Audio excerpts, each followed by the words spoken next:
భక్తులారా, మీ జీవితంలో కష్టాలు ఎక్కువగా ఉన్నాయా? ధైర్యం తగ్గిపోయిందా? అయితే ఒకసారి ఆంజనేయ స్వామిని స్మరించండి. ఎందుకంటే భూమిపై భక్తి, బలం, ధైర్యం కలిసిన దేవుడు ఆంజనేయ స్వామి మాత్రమే. ఒక్కసారి ఆలోచించండి. సముద్రం ఎంత పెద్దదో తెలుసు కదా! కానీ ఆ సముద్రాన్ని దాటి లంకకు వెళ్ళిన మహావీరుడు ఆంజనేయ స్వామి. లంకలోకి వెళ్ళి సీతమ్మను దర్శించి రాముడి సందేశాన్ని చెప్పినవాడు కూడా ఆయనే. అక్కడే ఆగలేదు. అధర్మానికి గర్వపడుతున్న లంకను తన తోకతోనే దహనం చేశాడు. ఇంకా ఒకసారి లక్ష్మణుడు మూర్ఛపోయినప్పుడు సంజీవని తీసుకురావడానికి మొత్తం పర్వతాన్నే తీసుకొచ్చాడు.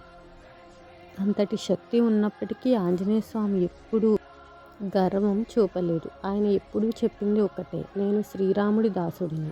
అందుకే భక్తులు ఆంజనేయ స్వామిని స్మరించినప్పుడు వారికి ధైర్యం పెరుగుతుంది, భయం తొలగిపోతుంది, విజయం దగ్గర పడుతుంది. కాబట్టి ప్రతిరోజు భక్తితో ఒకసారి ఇలా జపించండి. జై శ్రీరామ్, జై ఆంజనేయ స్వామి, జై ఆంజనేయ స్వామి. వీడియో నచ్చితే లైక్ చేయండి. ఇలాంటి భక్తి వీడియోల కోసం ఛానల్ను సబ్స్క్రైబ్ చేయండి.